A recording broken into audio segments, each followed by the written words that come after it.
A working mother seeks the help of a young girl to babysit her son until he goes missing. She contacts the police when the babysitter returns home with an empty stroller and soon receives a message from a person claiming they have her son. Get rid of the police, the stranger warned. What will she do now? Before we continue, please take some time to subscribe to Quick Stories, like and share this video with your friends. It might brighten their day and inspire them to do good. Also keep watching because an important lesson awaits at the end of the video. Hi Lisa. Sarah opened the door for her son's babysitter. Jacob has been waiting for you for so long. Sarah first met 20-year-old Lisa in the neighborhood park a few months ago. At the time, Sarah was looking for a part-time nanny for her son, and Lisa was hunting for an opportunity to earn money while she attended college. That day, Sarah hired Lisa to look after little Jacob, unaware that she would soon regret her decision. The working mother hired a student instead of a professional nanny to save money. Lisa offered her a reasonable hourly price and seemed like a responsible girl who could look after little Jacob for a few hours. However, things took a turn for the worse when Sarah sent Lisa to the park with her son one day. I have to attend an important online meeting today, Lisa, Sarah said as her fingers quickly moved over her laptop's keyboard. I think you should take Jacob to the park today because the meeting will take more than an hour. Okay, I'll take him for a walk, Lisa said. Come on, baby. Let's go watch kids play in the park. Lisa slid the 1.5-year-old baby into his stroller and walked outside the door with him. I'll be back in an hour, she said before slamming the door behind her. Once they left, Sarah quickly tied her hair into a neat bun before joining her work meeting. Meanwhile, Lisa parked Jacob's stroller in the corner of the park and slid her phone out of her pocket. She talked to her friend on the phone while Jacob looked at the world around him. He was fascinated to see so many new things he hadn't seen before. Squirrels hopping on tree barks, cats walking on the grass, and children climbing on the monkey bar. An hour later, Lisa decided to return home. She turned the stroller towards the exit while talking on the phone. I'm going to end the call soon, okay? She told her friend. Back home, Sarah was done with her online meeting earlier than expected and eagerly awaited her son's return. A few minutes later, she rushed towards the door when she heard the doorbell ring. However, her heart pounded against her chest when she opened the door and saw the stroller. Everything looked fine except for one thing. Her son was missing. Where's Jacob? Sarah screamed in panic. Lisa squinted her eyes while pulling out the earphones from her ears. The girl had no idea she had been pushing an empty stroller all this time. What do you mean? Lisa asked before moving forward and looking inside the stroller. Where did Jacob go, Lisa? Where is my baby? Sarah covered her mouth with her hands. He was here. I mean, he was with me.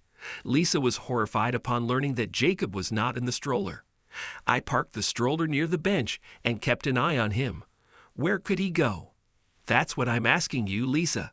Sarah shouted while a wave of fear grew inside her heart. Where am I is on? Lisa's mind kept recalling what happened in the park, but she couldn't remember seeing anyone come close to the stroller. Meanwhile, Sarah sat on the sofa and cried. She thought she would never get to see her son again. Okay, wait, Lisa said. Let's call the police. I'm sure they will help us find Jacob. The young girl quickly dialed 911 and soon, a team of police officers arrived at Sarah's residence. Lisa told them everything that happened at the park. I have no idea how Jacob disappeared from his stroller, Lisa explained in a shaky voice. I was sitting beside him talking to my friend on my phone.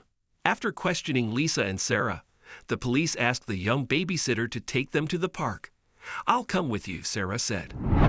I parked his stroller right here. Lisa pointed towards a corner of the park. The police officers went in different directions to search for Jacob, while Lisa and Sarah called his name, hoping he would respond. Jacob, where are you? Sarah yearned to hear his voice as she walked from one corner of the park to the other. Mommy's waiting for you, baby. Meanwhile, the cops questioned several passersby and learned that a few saw a homeless man carrying a boy in his arms. The boy didn't look like the man's baby. One of the witnesses said, when several people claimed they saw a man carrying a boy that matched Jacob's description, they decided to check the footage of the nearby CCTV cameras. Meanwhile, Sarah prayed that her baby was safe. After watching multiple CCTV footage, the police managed to track the man's trail. However, they didn't find Jacob with the homeless man when they spotted him in a stranded alley. Where's the boy? One cop held the homeless man by his collar while demanding answers. Where's the boy you kidnapped from the park? He's not with me. He's not with me. The beggar shielded himself with his hands. I handed him over to his father. His father? Sarah was shocked. That's impossible. An angry man approached me and snatched the boy from me, the homeless man recalled. I didn't resist because the man claimed he was the boy's father. I let him go. Sarah burst into tears after learning that her son was now with someone the police couldn't trace. She collapsed on the ground while Lisa rubbed her back and said, "I'm so sorry for everything. It happened because of me. Please sit inside the car." A police officer interrupted. "We will drop you both back home." As Sarah sat inside the police car, she heard her phone ring once. Thinking it must be some promotional message, she unlocked her phone and saw a text from an unknown number. It read, "We have your child, but you have to pay us money to get him back. But before that, get rid of the police.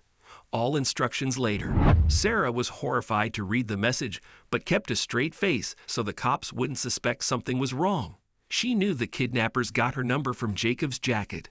For her son's security, Sarah had recently sewn tags with his name and her number on his clothes. She was relieved that her trick worked, but felt terrified upon learning that Jacob was with kidnappers who could hurt him. She decided not to tell the police about the message because she feared the kidnappers might hurt her son. "We will help you trace your son. Our correspondents are looking for him everywhere," one cop told Sarah. "Please don't panic. We will keep you updated." The police dropped Sarah back at her residence. When she stepped out of the police car with Lisa, she wanted to shout at the girl for losing Jacob, but she thought it wouldn't help. Sarah quietly walked inside her house before she received another message from the same unknown number. It read, $100,000. That's Jacob's price. Put the money in a bag, bring it to the same park where you lost your son, and place it underneath the bench where the stroller was parked. We will drop Jacob back at your house an hour after we receive the money. Remember, you only have one day. Time is running out. Be quick." Sarah gasped upon reading the message.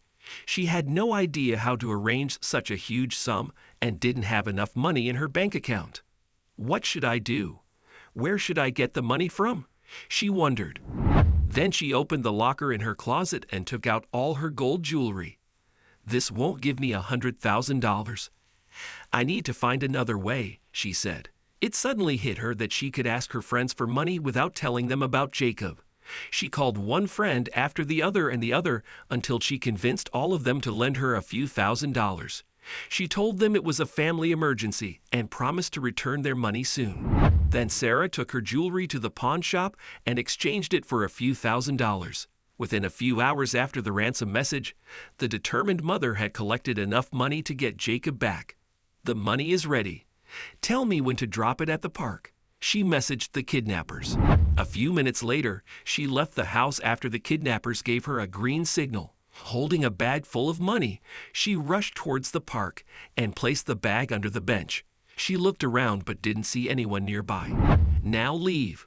The kidnappers sent her a message a few seconds after she placed the bag under the bench. Frightened for her son's safety, Sarah quickly left the park and didn't look back. A few minutes later, a man wearing a t-shirt with ripped jeans entered the park. He kept looking left and right to ensure no one was watching him. Then he walked towards the same bench and sat on it, pretending to use his phone. Once he was sure no one was watching him, he bent forward and slid the money bag from under the bench. He quickly opened it, checked the money, and walked towards the exit. Meanwhile, Sarah was hiding beside a shop near the park, watching the man from afar. When she saw him exiting the park, she quickly rushed home, hoping the kidnappers would bring Jacob there. Upon reaching home, Sarah kept walking from one end of the house to the other, hoping the kidnappers would bring Jacob back. Her heart felt restless, worried if she made the right decision by not involving the police. What if they don't return Jacob? What if they harm him? She wondered. Suddenly, a soft knock on the door interrupted her negative thoughts. She rushed towards the door and opened it to see her son standing on the porch. "Oh, Jacob," she exclaimed before her eyes welled up. "Come here. Come to Mommy."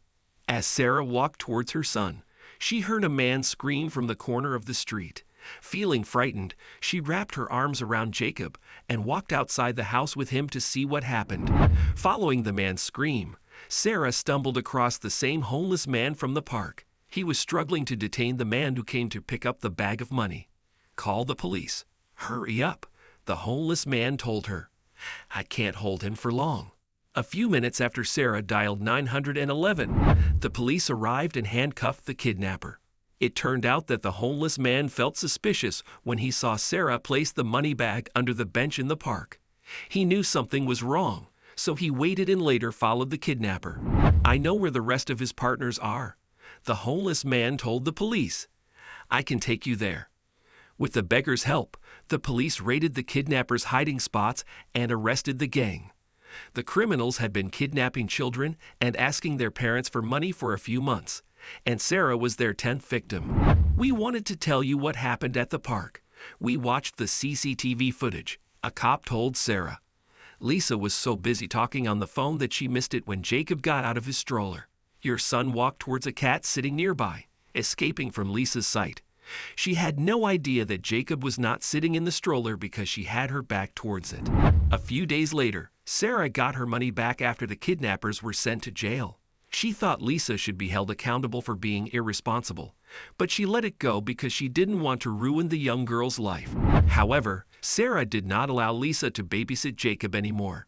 Instead, she paid a few extra bucks to hire a professional nanny with a proper license, unlike Lisa. "I won't ever babysit anyone's child," Lisa promised Sarah. "I will take up other jobs to earn money, but I won't ever risk a child's life. Babysitting is not for careless people like me. I won't do it unless I'm ready to take responsibility."